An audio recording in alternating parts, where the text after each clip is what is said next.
Hello. Just one experience can change your life. Today's story is all about that. And this is a story shared by Sudha Murthy from her life experiences. Sudha Murthy, I'm sure you all know, a great philanthropist and also known as the wife of Mr. Narayan Murthy, one of the founders of Infosys. Sudha Murthy had a friend named Meena. She was quite well to do. She was working in a very good job. She was rising in her career. But she had an issue. The issue was that she used to find negative in every positive. And her company used to be very depressing. Couple of examples that can be shared. If someone talks about the brilliance of a child, she would say it's only because the child's father is a school teacher. If someone talks about talents of another child, she would say she always is going to these coaching classes and so on, like this. If you talk about weather, she will find reasons to complain about it. So she was a constant complainer and no one would visit her, no one would like her company. She was the only child and staying alone. But then one day she got transferred. She was transferred to Mumbai. And people lost touch, Sudha lost touch with her. After a couple of years, Sudha was in Mumbai once and because of heavy rain, she was waiting somewhere for the rain to subside. And that's when she spotted Meena. And she did not want to meet her. All the past experiences were getting reminded that talking to her would make her feel depressed. But by then, Meena had already taken note of Sudha and she was coming towards her. As she approached Sudha, she held her hand, inquired, what is it that brought her to Mumbai? And after exchanging a couple of pleasantries, she said, since you are in Mumbai, you'll have to stay with me tonight and it'll be great catching up with all the years that have gone by. It's always good to meet old friends. And Sudha was able to convey to her that because of her official engagement, she would not be able to come and stay with her. And that's when Meena said, all right, let's go and have a cup of coffee. And in all this conversation, Sudha was noticing that Meena was a different person. Very happy, carefree, and like that. And since it was raining, Sudha gave another excuse. There's no taxi, we don't have umbrella. So then Meena said, that's okay, we'll walk down. And they went to a hotel, they started talking. And all the time, Sudha was getting curious to know what is it that has brought a change in Meena. She made an inquiry, is there a Prince Charming in her life? And Meena refuted that, there's nothing like that. But Sudha persisted to inquire, what has changed? How is it that you are looking so different?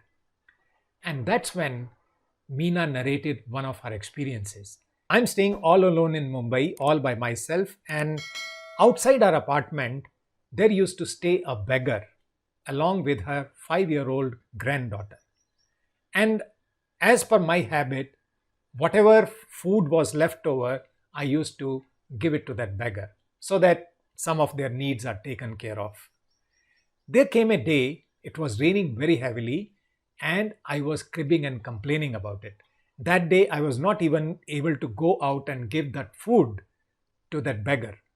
I was complaining about the rain, and then from the window, I peeped out and saw something very strange.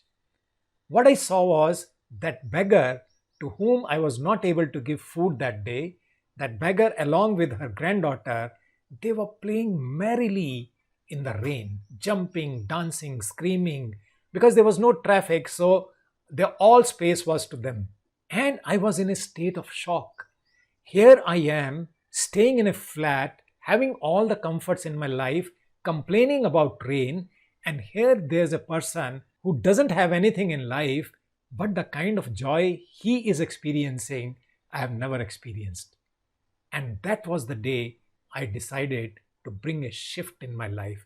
I started seeing life from a very different perspective.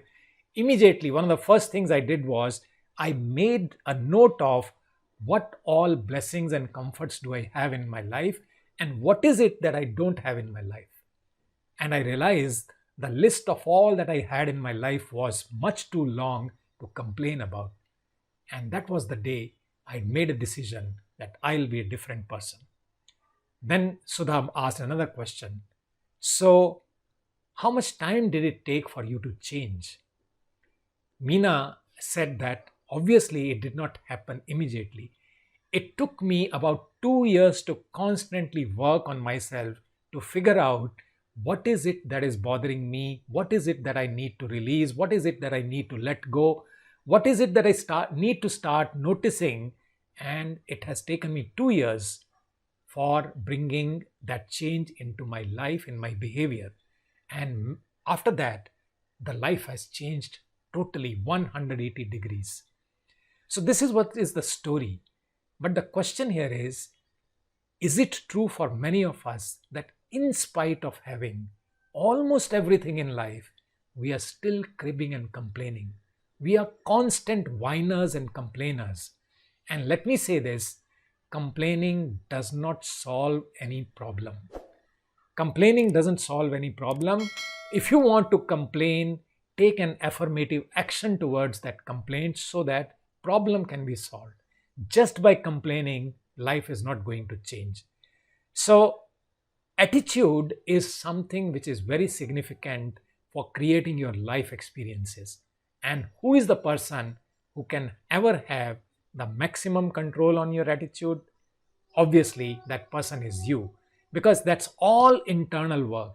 Your thoughts, your beliefs, your feelings, everything combined determines how you take on life.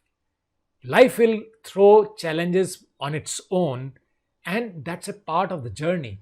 But the question is, how do you come across those challenges? How do you handle those challenges? That is where your skill, your capability, your outlook towards life matters. So, examine where you stand in terms of your attitude and ask yourself, what is one change that you would like to bring to that? I wish you all the best. I'll meet you in my next video, and stay safe, stay healthy.